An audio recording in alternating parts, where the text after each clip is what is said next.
Olá, pequenos! Tudo bem com vocês? Puxa vida, mas quem é esse cara que tá aparecendo aí? Eu nunca vi. Meu Deus do céu. Calma, gente. Vou me apresentar. Eu sou o Daniel, sou o professor de Geografia do 6º ano e a pedido da minha amiga Thaís, grande professora Thaís, vim aqui falar um pouquinho para vocês sobre a planície costeira do nosso estado, do Rio Grande do Sul. É bem interessante, é bem complexa e é bem divertido aprender. Então, bora lá!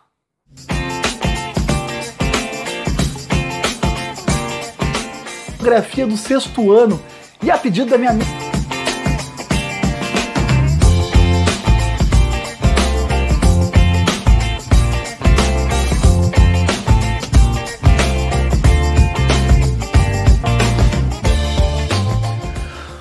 Pois bem, meus pequenos, o que a gente pode falar sobre a planície costeira do nosso estado?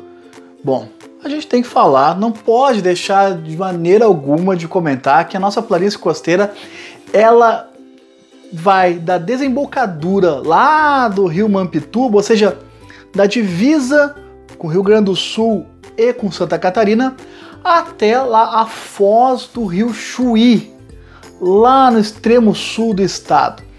Pois bem, e ao passar, no trajeto dessa planície costeira, nós temos inúmeras lagunas e lagoas. A mais comum, a mais tradicional, a mais importante e também a maior laguna, você já deve ter ouvido falar, é a Laguna dos Patos. A lagoa, talvez a lagoa com maior importância significativa para o sul do estado, é a Lagoa Mirim. São as duas principais formações entre lagoas e lagunas que nós vamos encontrar nesse trajeto. Mas nós temos outras tantas, mas que não convém nesse momento citá-las. Por que a gente está gravando este vídeo para falar sobre a planície costeira do Rio Grande do Sul? Bom, em primeiro lugar, a planície costeira ela se estende do litoral, ou seja, do mar, até a região da Grande Porto Alegre. É claro. Poxa, mas é tão extensa assim? Ela é bastante extensa assim. A planície costeira, a planície do Rio Grande do Sul, de modo geral, se concentra nessa região, grande parte dela. E se a gente for parar para analisar, a costa e a Grande Porto Alegre, né, são áreas onde as pessoas têm a sua cultura um pouco diferente, seus costumes um pouco diferente, até a maneira de se vestir um pouco diferente. Por quê? Porque nós temos aquela questão também da temperatura. São temperaturas de variações diferentes. Onde se tem mais calor durante o verão, por exemplo, é na praia ou é na cidade? Pois é na cidade, porque no litoral, na planície costeira, nós recebemos as correntes marítimas e acaba tornando aquela área uma área de maritimidade, ou seja, o clima é mais ameno. Mais para dentro do continente, ou seja, Porto Alegre, por exemplo, nós recebemos uma outra formação climática, que se chama de continentalidade, porque não recebe as massas de água, né? Não recebe as massas oceânicas, não recebe as frentes marítimas. Então a gente acaba tendo essas pequenas diferenças na questão climática, mas que no verão elas acabam fazendo toda a diferença, até porque vocês vão para o litoral durante o verão. Porque aqui na cidade é quente, é chato, é um calor chato, né? Lá no litoral é mais ameno, com temperaturas dificilmente passando dos 30 graus. O que a gente pode dizer mais da diferença dessa área litorânea, né, com relação à nossa área da capital? Nós podemos dizer, nossa, tantas coisas, mas a questão dos costumes. Onde é que se come melhor? Se come melhor no litoral ou se come melhor na capital? Olha, o acesso a uma comida mais saudável hoje em dia ela se dá praticamente em todas as partes do país e tudo mais, do globo, né? Mas talvez o acesso, talvez a maior praticidade de acessar esses produtos seja no litoral, seja na parte da planície, porque é uma região de pesca. E como vocês sabem, né, a pesca, o peixe, o pescado, do modo geral, ele é mais saudável que uma carne bovina ou suína ou de frango. Não podia deixar de falar que a planície costeira faz parte de uma das 4 formações geológicas do nosso estado. Portanto, nós temos a planície costeira, o escudo sul-rio-grandense, o Planalto Meridional e a Depressão Central. Veja aí no mapa. Também é importante citar que a nossa planície costeira tem uma extensão de terra de 622 quilômetros de norte a sul, né, do Mampituba até a Foz do Chuí, e é uma área extremamente arenosa. O que é uma área arenosa? O que é um terreno arenoso? Alguém sabe? O solo arenoso nada mais é do que areia. Simples, não?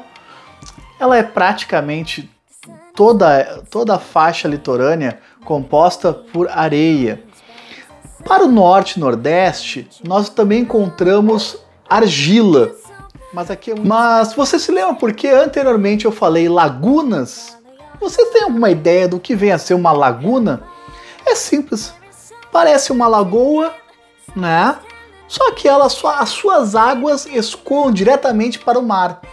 Então tem um bracinho ali que vai acabar se ligando com o mar, com o oceano. Por isso é chamado de laguna. Lago não, lago é fechado. Como, por exemplo, o Lago Guaíba. O nosso Guaíba, aqui em Porto Alegre, ele não tem nenhuma ligação com o mar. Pelo menos de forma direta. Já que nós retomamos a laguna, quem sabe a gente não começa a falar então de bacia hidrográfica. Vocês têm ideia do que é uma bacia hidrográfica? Olha aí.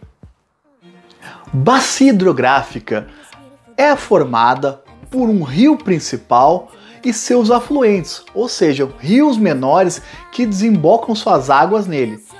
Pois é, aqui na região sul, no Rio Grande do Sul, principalmente na parte litorânea, nós temos o que a gente chama de Bacia do Atlântico. E na Bacia do Atlântico, né, chamada Bacia Atlântica, recebe esse nome porque seus rios correm em direção ao Oceano Atlântico, onde desaguam através da Laguna dos Patos. E também desaguam suas águas através do Canal de Rio Grande. Não podemos esquecer de falar sobre a vegetação da parte litorânea do Rio Grande do Sul. Tô pisando nos fios aqui. E a vegetação do Rio Grande do Sul, na parte litorânea, é composta por 2 características.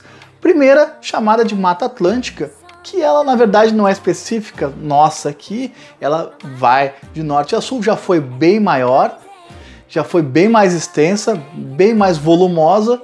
Infelizmente, com a urbanização, com a modernização, a Mata Atlântica perdeu bastante espaço.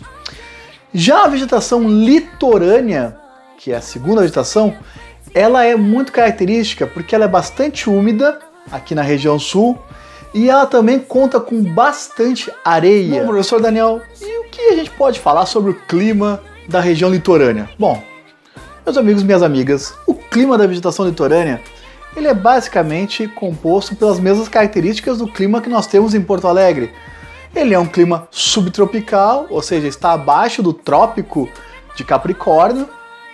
Ele é chamado mundialmente de clima temperado do sul, mas aqui nós chamamos de subtropical.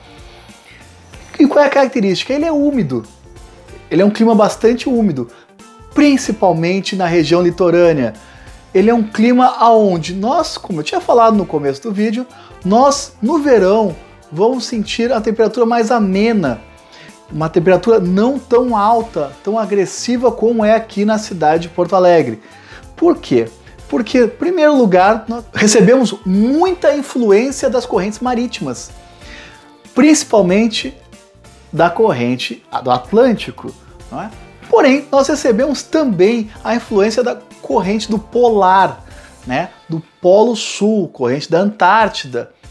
Ou seja, nós recebemos a influência, claro que não tão grande no verão, dos polos e principalmente a corrente vinda do Atlântico. Isso faz com que amenize aquela temperatura, aquele calor que fica na cidade. Quem quer estar na cidade vai para o litoral e no litoral se sente bem mais tranquilo. Claro, como eu falei anteriormente, a temperatura raramente no litoral gaúcho chega a 30 graus. Ela fica variando ali entre 25 e 28 graus. É uma temperatura bem melhor. Por vezes, ocorrem chuvas no litoral. E às vezes essas chuvas são bem agressivas, são bem fortes. Por que isso ocorre? Bom, muitas vezes, como eu já falei, o litoral é bem mais ameno do que a cidade. Então, as temperaturas estão baixas. Só que, volta e meia, a corrente do Atlântico vem quente e aí ela encontra uma área fria. Calor e frio faz com que aquela nuvem se forme, se condense e chova. E aí acaba alagando tudo. Porém, as chuvas litorâneas, elas não são muito extensas como as chuvas na capital. Pois bem, galera, chegou ao final, então, esse vídeo que ajudou, talvez, espero que tenha ajudado vocês a entender um pouquinho mais sobre a planície costeira do Rio Grande do Sul, suas características, algumas curiosidades. Eu agradeço demais a professora Thaís, grande professora Thaís, amicíssima, gente boa demais, gente fina da melhor qualidade, mas eu tenho um desafio para vocês. Eu vou deixar algumas questões aí na tela. E aí, se você prestou atenção no vídeo, vai saber responder. Ok? Gente, muito obrigado. Até a próxima. Valeu!